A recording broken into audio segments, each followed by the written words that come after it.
Good evening, and welcome to the 2021 Four Freedoms Awards. I am Anna Eleanor Roosevelt, Chair of the Board of the Roosevelt Institute. I want to thank all of our supporters who were with us last week, and thank and welcome all of you who are here with us tonight. For those of you who weren't here last week, I just want to remind you that the Four Freedoms Awards are presented each year to people whose accomplishments and achievements have demonstrated a commitment to those principles which my grandfather proclaimed in his historic 1941 speech as essential to democracy: freedom of speech and expression, freedom of worship, freedom from want, freedom from fear. This year, the Roosevelt Institute is centering these awards on the theme of racial justice. Whether we can build a multiracial democracy and a truly inclusive society is arguably the most central question facing the United States today. It is a time to focus our collective efforts on what racial justice truly requires: material equity, repair and redress, freedom and self-determination. The Four Freedoms as a concept is all about this.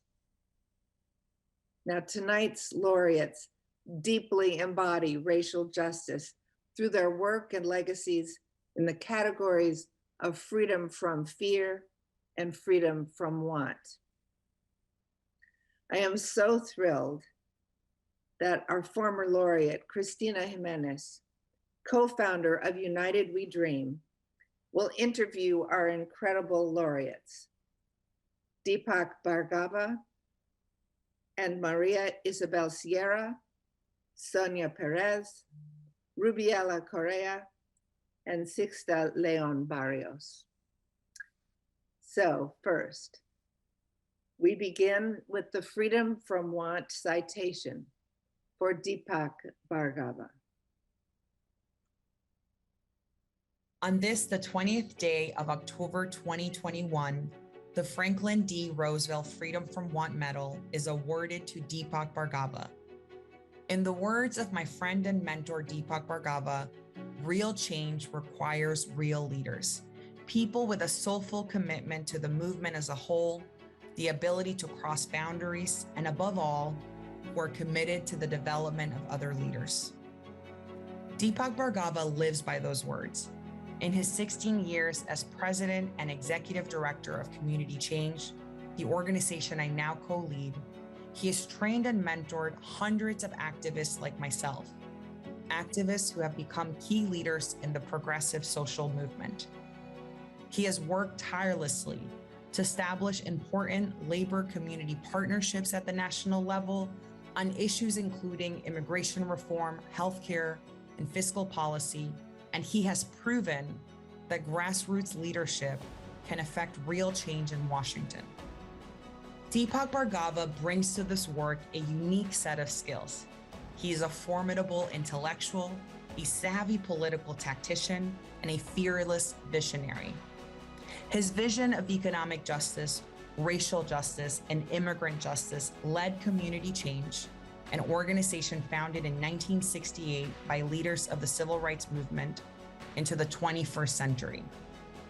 In his 24 years with the organization, he was unafraid of political protest or to look into the eyes of a US president to demand racial and immigrant justice. He deepened Community Change's definition of community organizing and made community change action an electoral powerhouse in communities of color. His lifelong work for a just, equitable, and inclusive society and economy built power and leadership in immigrant communities and brought together organizing partners across the country. Deepak Bhargava continues this work in his current role as professor at the City University of New York's School of Labor and Urban Studies, where he's building a progressive training center and pipeline for the next generation of progressive social justice leaders. As a scholar and professor, consummate organizer, visionary leader, and immigration reform advocate, Deepak Bhargava understands that politics is rooted in personal experience, and he understands the power of the many. He and I both immigrated to the United States as children, and we know that real change only comes when people close to problems lead the charge.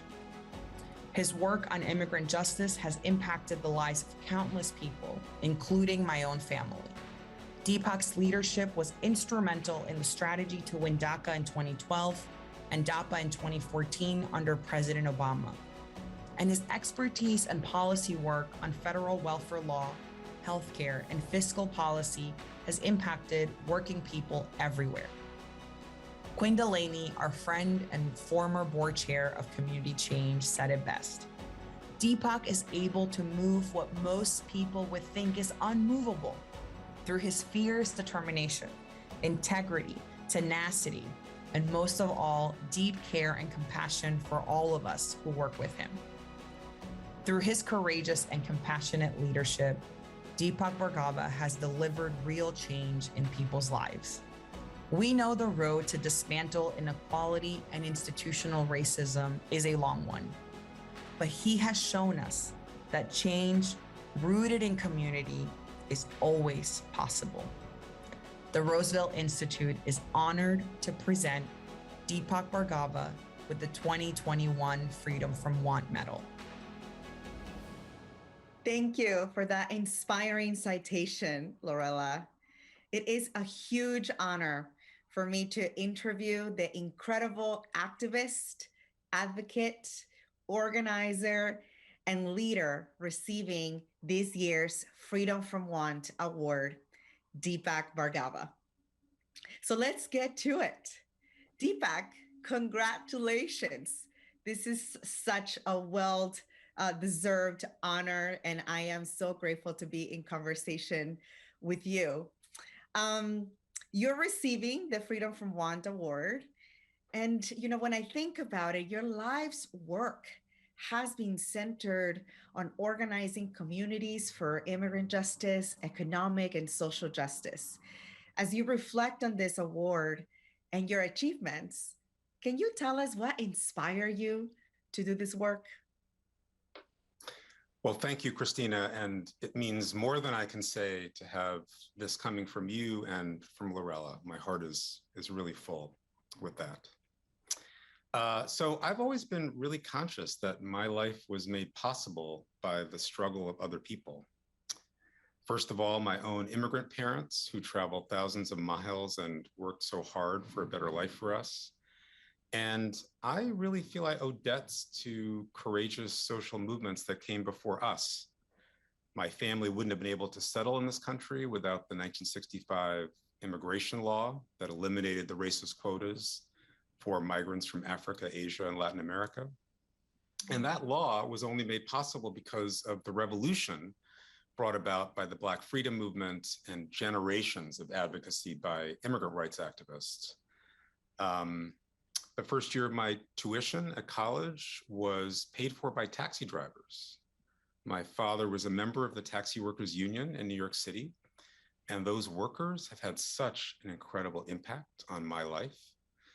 And then just living freely as a gay man was really only made possible by generations of LGBT people fighting for equality. So really, my whole life experience is that change happens through and with family, community, solidarity, not just our individual efforts or talents. And I feel a real sense of debt to our ancestors and to all the lineages of social change that are our inheritance. And so I've really thought of my life's work as to pay it forward to those who will carry the struggle forward in the next generations. That resonates so much with me, Deepak, as I think about what allowed my own family to come here from Ecuador. And when I think about the fight and the organizing that folks like you and Black communities and students of color led to ensure that people like me as an undocumented student could go to college. So thank you for reminding us of the powerful role that movements and people, everyday people, can play when we come together to organize for change. And, you know, as you look back at the different campaigns that you've been involved with and the policy efforts that you've been part of, what are you the most proud of? Well, two of the closest issues to my heart are ending poverty and immigrant justice. And I began my career in the 1990s, which was a very conservative time. And I was deeply politicized by and outraged that a Democratic president had signed really brutal welfare, immigration, and crime bills that demonized and criminalized people of color.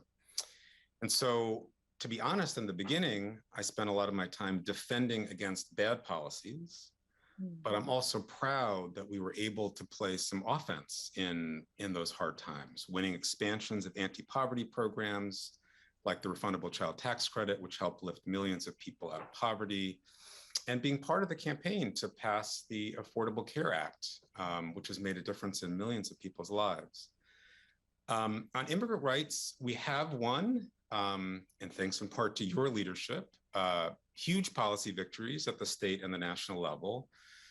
But as I look back, what I'm proudest of is that I think we've expanded the country's imagination about what is possible and who belongs, what is just. And I think we're entering an era in which millions of people from the global South are going to seek refuge in the global North, in part because of climate change that was caused by countries from the global North. And so one of the biggest social justice issues of our time is whether we're going to welcome these newcomers or whether nativist, racist politicians stoking fear are going to win the debate. And I believe that this vibrant, beautiful immigrant movement that we both have the privilege to be part of, it has a critical contribution to make to the history of our country, and that its best days are ahead. So I think policy change is important, but movements of people affected and moved by injustice are what really count, and that grassroots movements make the policy victories happen and they ensure that they endure. So really what I'm proudest about is being part of and nurturing those movements for economic justice and immigrant rights. and the thousands of leaders that have been awakened in those movements, including myself, to play a role in building a better future. And that's really the thing that I'm proudest of. Mm. That as an organizer touches so much of what I think about when I think about community and what is at the center of a lot of the social movements that have and continue to inspire all of us to take action for an inclusive multiracial democracy, Deepak. And the Roosevelt Institute, in honoring your work and the work of the worker activist, is elevating the role of organizing as a fundamental to achieving justice. As we've seen in the last couple of years, social movements have transformed the organizing landscape, and worker, immigrant, and racial justice movements are more intertwined than ever. How have these movements impacted our democracy? And what do you see as the future of organizing? Great question. I'm so moved and inspired by those worker leaders. One of the most incredible victories of this last period. So when I started, a lot of community organizing was focused very much on local issues and avoided electoral politics and tended to focus on kind of more narrow issues rather than the big picture. And there's really been a sea change over the last 30 years. More national movement building, more work on elections, and most exciting of all, I feel like these big transformational and intersectional visions. And I've really been proud to be part of that shift. And so now we're living in this golden age of social movements, and those movements are really the engine of progress in this country. So all the big ideas that are on the table, path to citizenship, guaranteed annual income, reparations, the fight for 15 in a union, all of those things were born out of movements and organizing. And their mainstreaming is really a testament to the incredible impact of those movements. And I think that those movements and organizing are what saved our democracy in 2020. And they're really the best hope for our democracy in the future. And they remind us that democracy isn't just what happens on election day. It's really the quality and the fabric of community and relationships that people build with each other every day, all year round. And so in a very atomized, individualistic society, I think organizing is crucial. I do think in this new age we're in that organizing is going to need to adapt again. The rise of racist authoritarianism, this staggering economic inequality, climate change being central to everything. So I think we need to get back to our roots in organizing to recruit millions more people who are not already kind of part of the choir, who already agree with us, into conversation, into our organizations, to kind of get back to the fundamentals of deep organizing and not only the kind of big flashy mobilizations. But I'm really hopeful because of what organizing has already made possible, and the stakes are so high, and our movements now carry this like incredible responsibility. Thank you for reminding us, Deepak, that at the center of this is relationships. Relationships is all that we got, and that's where our power comes from. And I have appreciated all of our conversations about the need to go back to those basics of organizing. So thank you for sharing that important reflection for those of us who are constantly thinking about how do we continue to grow power in our communities.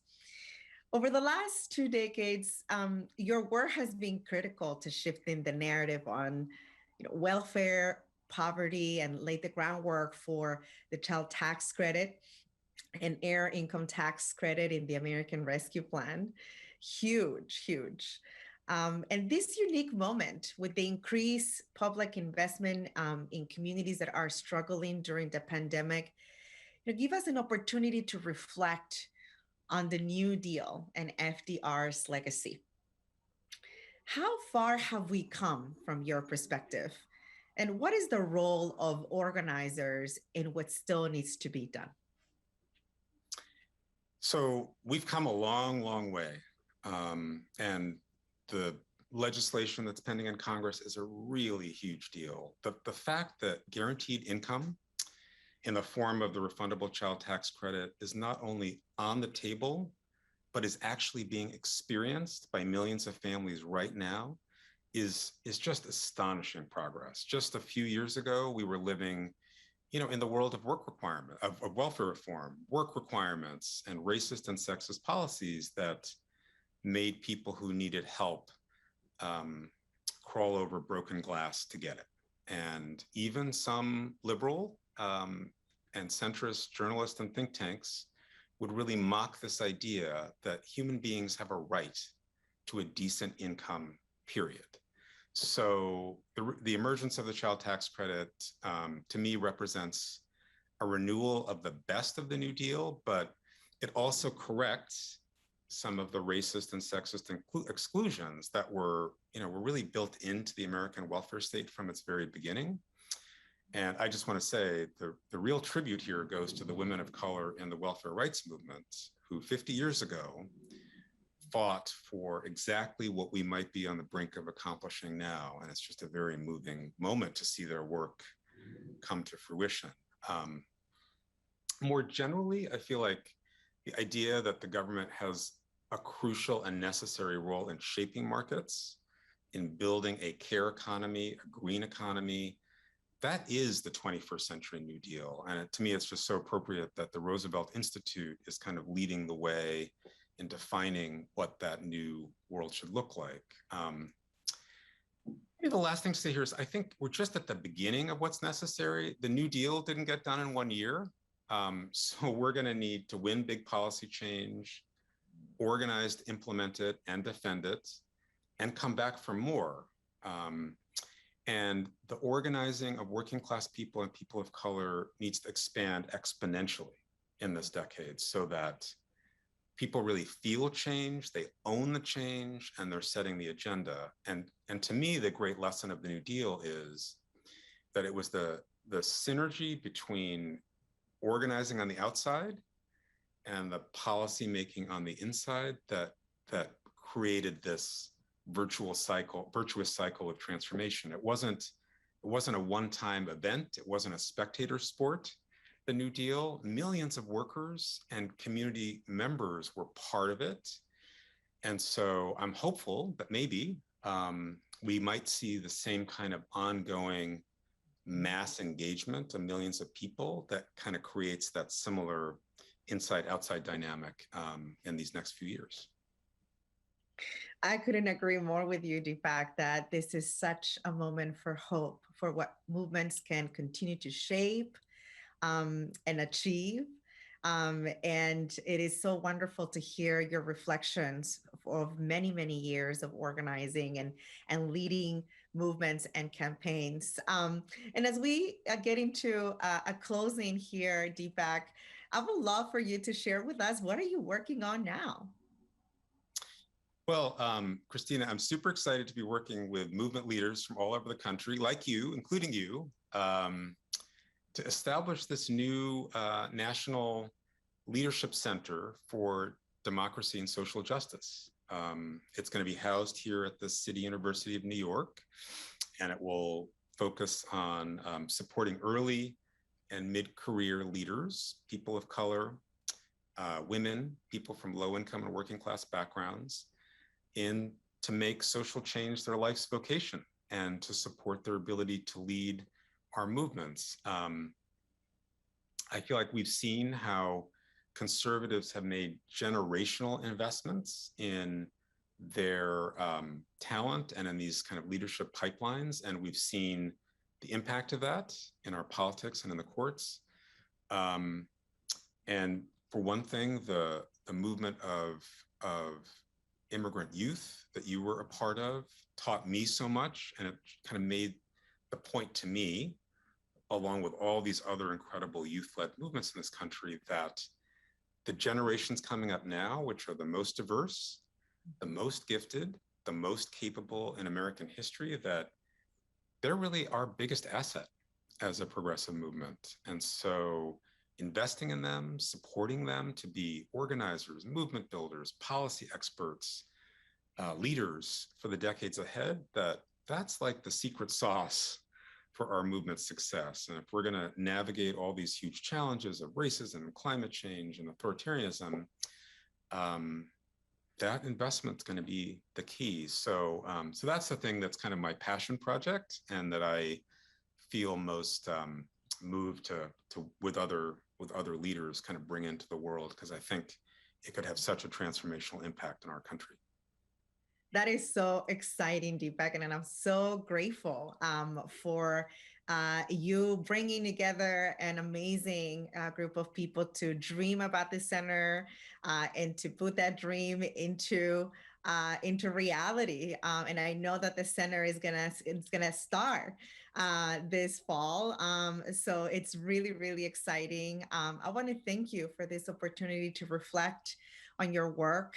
Also for all the work that you're doing now, and for inspiring us to continue to dream together, to build relationships, and believe in the power that average folk, everyday folk have to bring change to this country. Congratulations again on this wonderful recognition, and thank you for all your work and your leadership, Deepak. Thank you, Christina, for your inspirational leadership. I look to you as a North Star, and it's just an honor to have this conversation with you. And thank you to the Roosevelt Institute, which has been such a trailblazer, and I'm just inspired to be connected, and the award means a huge amount to me. So I'm very, very grateful. Wow. Deepak's a national treasure. He's wise about organizing. He's prescient about the future of immigration in America. And I am so honored that we were able to honor him this evening. He reminds us that we should all remember that our lives have been made possible by the struggles of others, that we live in the America that movement built, and that our best days are indeed ahead. Good evening. I'm Felicia Wong, president of the Roosevelt Institute. And at Roosevelt, we're building a new, more democratic economy. Our power comes from ideas and from people. We're a think tank and a student network and the nonprofit partner to the Franklin D. Roosevelt Presidential Library and Museum. We focus on power, corporate power, public power, labor power, wages, the economics of race and gender inequality. And every year we take the time to honor American heroes whose lifetime of work deserves recognition. We do so to honor the legacy of both Franklin and Eleanor Roosevelt. They believed in democracy, both broad and deep. They believed in universal human rights. And government, as FDR reminded us, is not an alien power over us. It is us.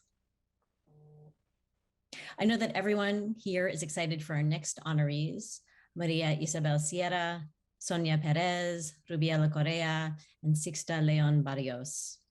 They embody Franklin and Eleanor's vision of action for the good of all. So let's hear from them.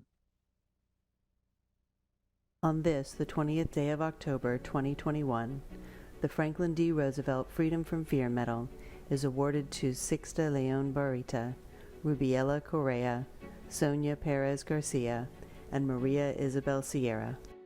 America is about the aspirations and dreams of working people. Over the last century, we in the labor movement have sought to build worker power and to fight hard for worker protections. This fight requires deep bravery. Undocumented people who live, work, and pay taxes in our communities have unjustly been shut out of the social safety net everyone deserves. Undocumented workers are essential to keeping our cities running during the COVID-19 pandemic, but they've been excluded from unemployment insurance and major federal pandemic assistance, despite contributing to these systems. They also face discrimination and fears of deportation or other punishment if they ask for help. Without access to pandemic relief, undocumented workers often choose between their health and affording food and rent, during an unprecedented time that has disparately devastated communities of color and immigrants. A coalition of immigrant and worker rights advocates in New York decided to push back against this racially and socially unjust system.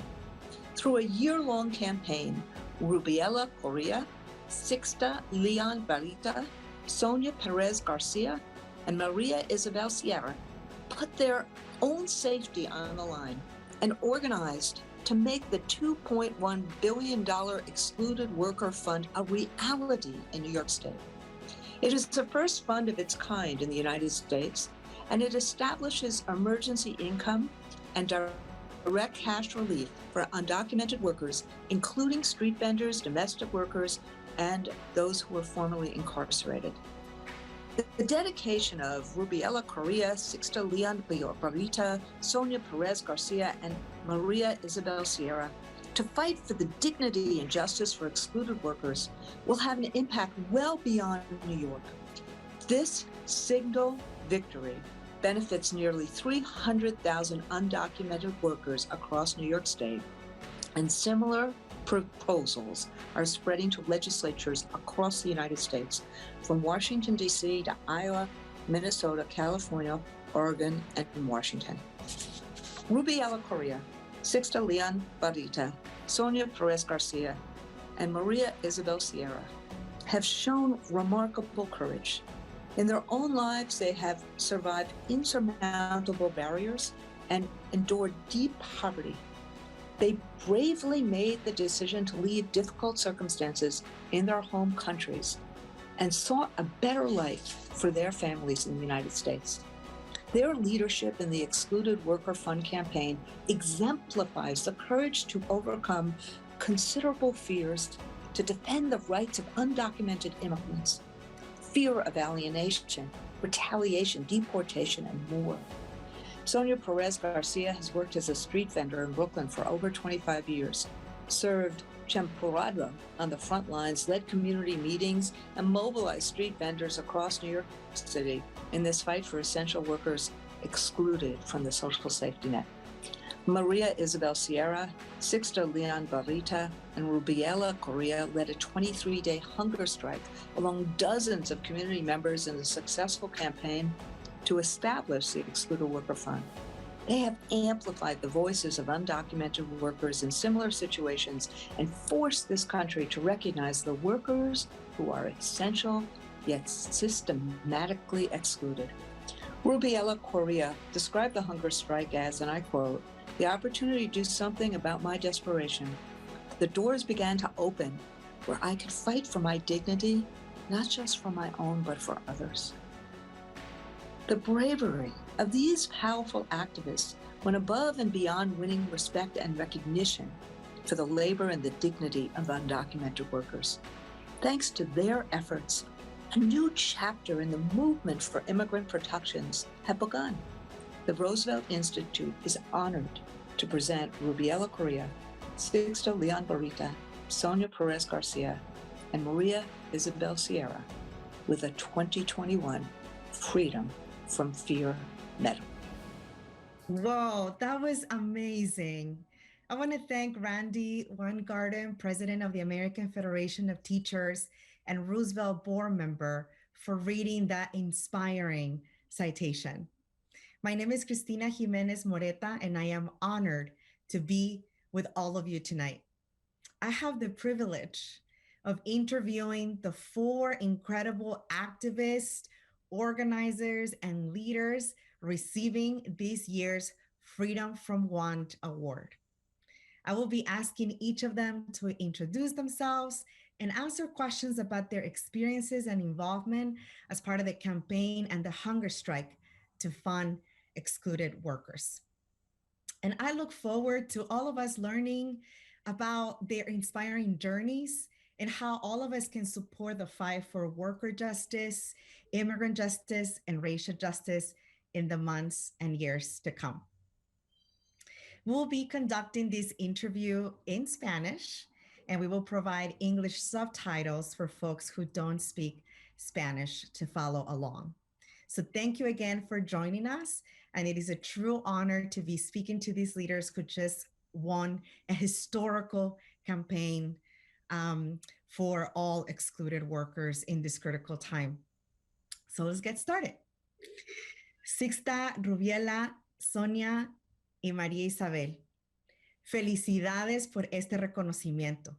Es un honor poder estar en esta conversación con ustedes y les doy mis felicidades y agradecimiento por haber ganado una campaña histórica en los Estados Unidos para apoyar a los trabajadores que fueron excluidos del apoyo en este momento de crisis y de pandemia. Y les doy gracias por acompañarnos el día de hoy. Voy a empezar con María Isabel para empezar con la primera pregunta que tenemos en la entrevista. María Isabel, ¿puedes contarnos un poquito sobre tu propia historia y por qué decidió usted unirse a esta campaña de trabajadores esenciales y a la huelga de hambre? Bueno, buenos días. Mi nombre es Maria Isabel Sierra. Soy madre soltera, tengo 5 hijos y pues ahora sí que yo me uní a esta lucha por los trabajadores excluidos porque yo me considero una de ellas.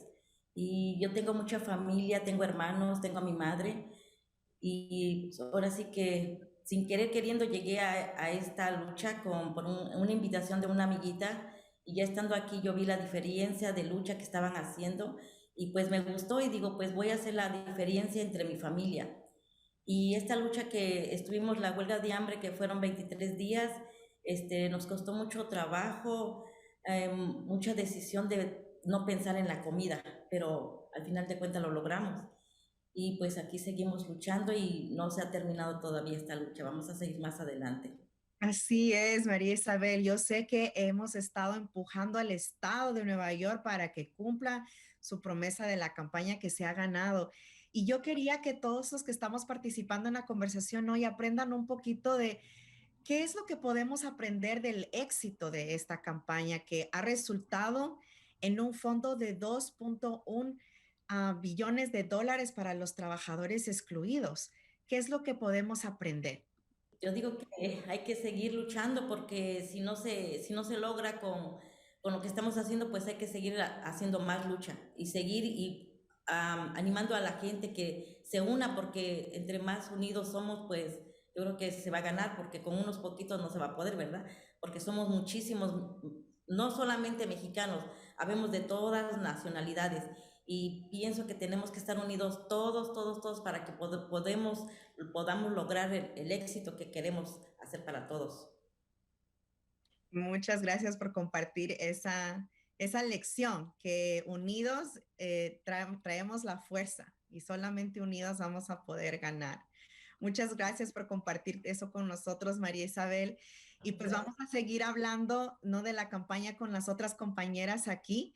Entonces me gustaría ahora pasar la conversación con Rubiela. Rubiela, sí, para que nos cuentes un poquito de ti, de tu historia, pues cómo te uniste a esta campaña y a la huelga. Y también si nos puedes compartir, pues cuáles han sido esos desafíos, tal vez las partes duras de ser parte de esta huelga de hambre.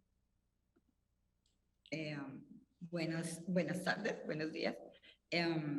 Bueno, yo me uní a la huelga porque a mí me hicieron la invitación de ir solamente un día y estar preparadas en la iglesia para iniciar una huelga, pero fue solamente eso. Entonces, que si estaba preparada al frío, ¿no? Porque estaba haciendo demasiado frío. Entonces, fuimos, allá me encontré más personas que conocía, muy pocas todavía, y ahí iniciamos la huelga. Entonces, yo sabía que era una huelga, pero no sabía que era de esta magnitud y tampoco sabía mucho del tema.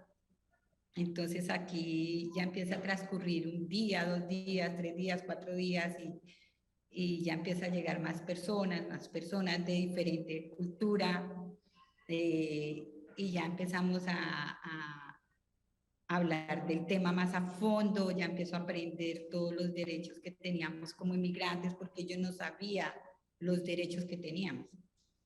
Entonces ahí es cuando ya empiezan mis ganas de empezar cada día más y vienen altibajos de tristeza, porque ya viene un día, 3 días, 4 días, 5 días, 6 días, ya empieza a sentir uno el hambre, la cama, pero gracias también a la organización, ellos nos tenían bastante ocupados en el día como para no tener esa tristeza y ese vacío, ¿no?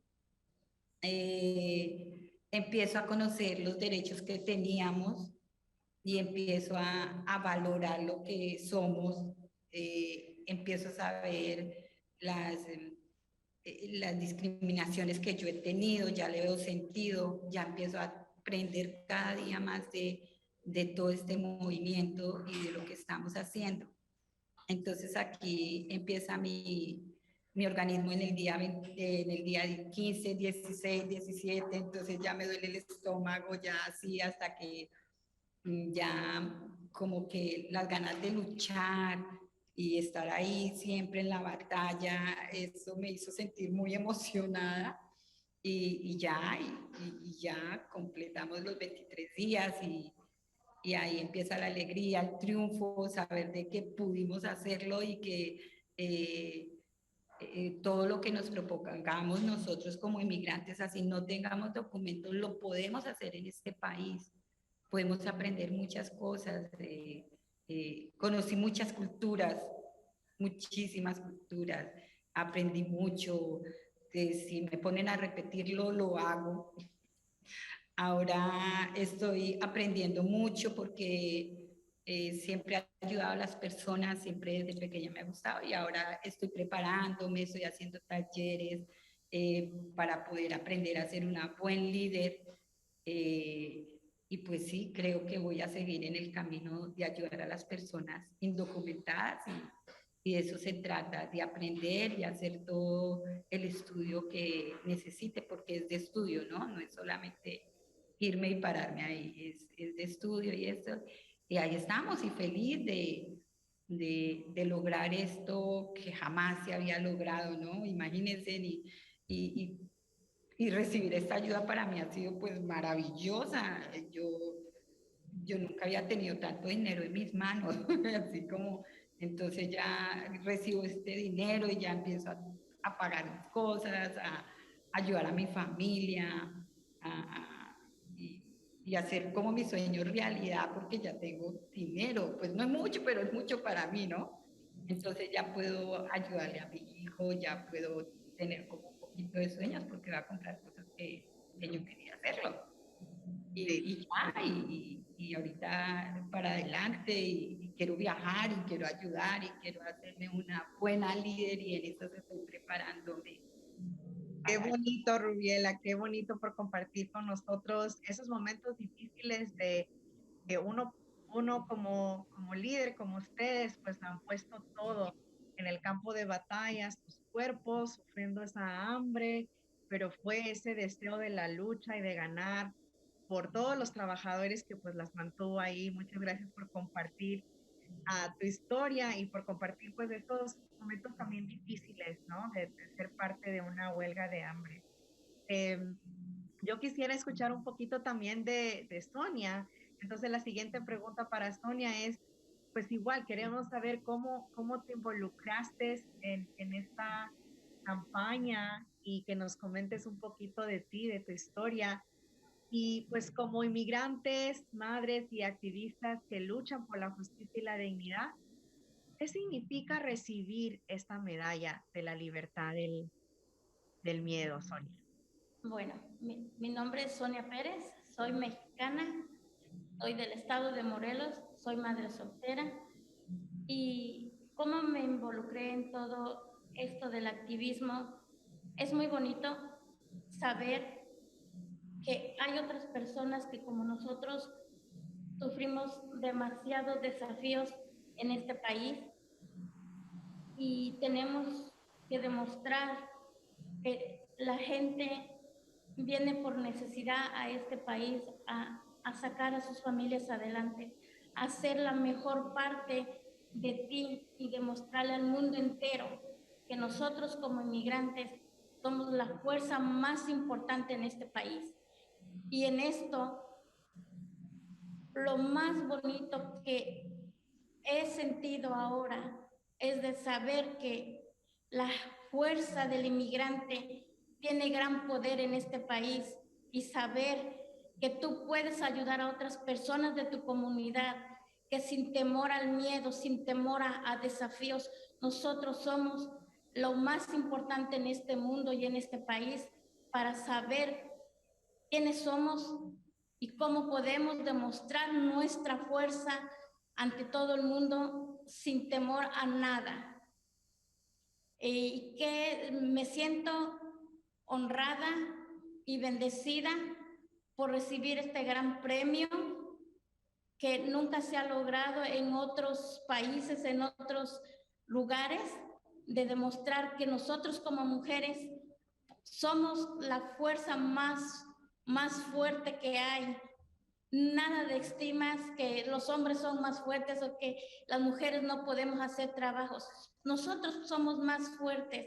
Podemos demostrar en ámbitos laborales que somos nosotros la fuerza más importante porque estamos escañando puestos que antes nosotros no nos daban ese poder. Ahora estamos aquí para demostrar que nosotros como mujeres podemos y vamos a seguir adelante. Así es, así es. Qué lindas tus palabras, Sonia, y qué bonito es ver el liderazgo y el valor que ustedes han tenido como mujeres de liderar este movimiento y de hacer esta campaña y de ganar, como tú dices, Sonia, este fondo que es histórico para el país, para el mundo. Y muchas gracias por recordarnos de la importancia del liderazgo y de la fuerza de la mujer. Y de su liderazgo, y qué bonito que estamos aquí honrando pues a 4 mujeres líderes chingonas, fuertes, valientes, y muchas gracias por toda esa inspiración, Sonia. Ahorita me encantaría escuchar un poquito más de Sixta también, como seguimos en esta conversación. Y Sixta, compártanos un poquito pues cómo usted también se involucró en esta campaña, un poco de su historia. Y pues yo creo que lo más importante que todos estamos tan inspirados de escuchar de todas ustedes y de ti, Sixta, es cómo podemos ayudar y apoyar a esta lucha por la justicia para los trabajadores, para los migrantes y pues la justicia racial, ¿no? En este país. ¿Qué nos dices, Sixta? Buenos días, mi nombre es Sixta León, represento en YCC y represento diremos Brooklyn, lado de Flavus. Entonces, yo estoy aquí, gracias a Dios que no nos esperábamos esta medalla que nos dieron, pero bueno, yo no sé, Dios solamente tiene la última palabra de lo que nos ganamos. Yo soy madre soltera también de 5 hijos. Uno se me murió, tal vez lo saben, el año pasado, julio, en la primera huelga que hicimos el 16 de julio y mi hijo murió el 17 de julio.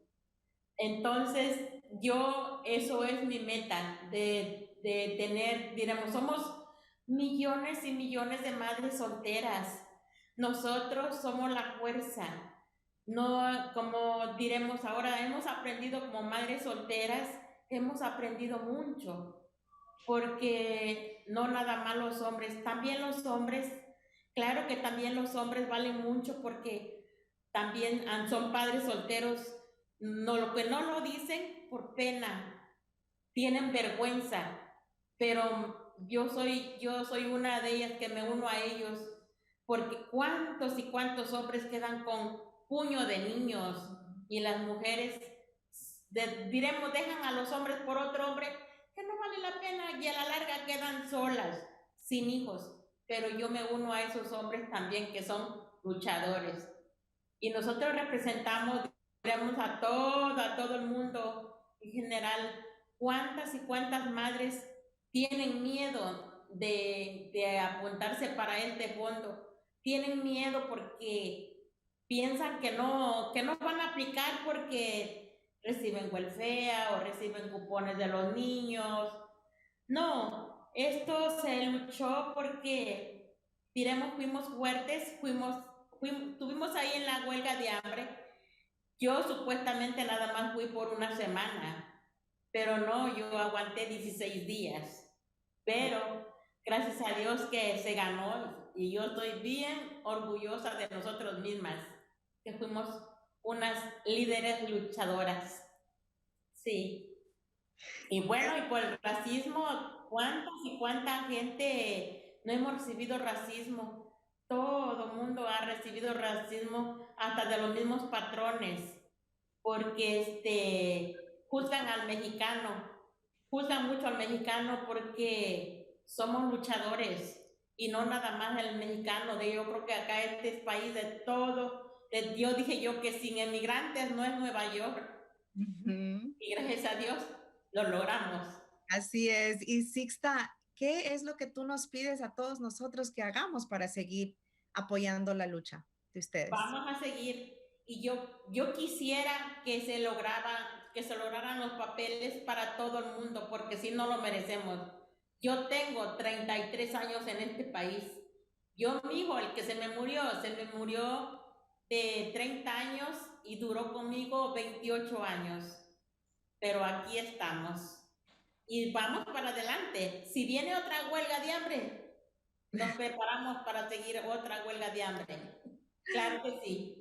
Ahí estamos. Gracias, Sixta, por recordarnos que pues la lucha ahorita es para los trabajadores y también para la ciudadanía, para los papeles, para todos nuestros hermanos y hermanas indocumentados, luchadores en Nueva York y en todo el país. Así que nos estás dando esa invitación de que pues sigamos en la lucha, pidiendo y demandando por esos papeles y ese camino a la ciudadanía para todos los indocumentados, que pues el Congreso tiene el poder de hacerlo, ¿no? Y entonces ahí seguimos esa lucha de involucrarnos. Muchas gracias a todas. Otra vez les doy una felicitación bien grande, con mucho orgullo, con mucho honor de poder haber estado en esta conversación con ustedes. Y felicidades por haber ganado esta campaña. Gracias por su amor. Gracias también a ustedes. Y gracias por su lucha. Muchas gracias. Agradezco todo lo que han hecho y el apoyo que nosotros necesitamos para seguir adelante. Gracias también y que Dios me los bendiga. Gracias por lo que hicieron por nosotros. Dios la bendiga y esperamos seguir al próximo paso. Ahí vamos. Okay. La lucha sigue. Gracias, gracias todas. $2.1 billion, a 23-day hunger strike. And that is when the joy started. We have so much to learn from these women, that participating is itself transformative, and that the force of immigrants is indeed great in this country. I just wanted to make one note about the Excluded Workers Fund. As reported in the paper today, the fund has been absolutely overwhelmed by the number of applications. Make the Road New York, the Street Vendor Project, and New York Communities for Change, along with many other organizations, are triaging this need, especially because some restrictions mean that some of the strikers who are undocumented will not be able to benefit from the fund. Thank you so much to all of you for joining us this evening to learn more about these laureates and their incredible journeys. And huge shout out to Cristina Jimenez, a legend in her own right. I want to thank our sponsors for their generous support. If you'd still like to make a donation, you can just click on the box over the video player. We'd also welcome a Twitter follow at Roosevelt Inst, or a sign up for our email list so that you can learn more about our work to create a more democratic economy. And please join us at the same time next week, when we'll be honoring Fred T. Korematsu with the FDR Freedom Medal. His daughter, Dr. Karen Korematsu, will be interviewed by Anne Roosevelt and will accept the Freedom Medal in his honor. Anne and Karen will model repair and redress, a lesson for all Americans, and a moment that I know that many in the Asian American community will welcome. So join us. We are, as Sixta said, moving forward.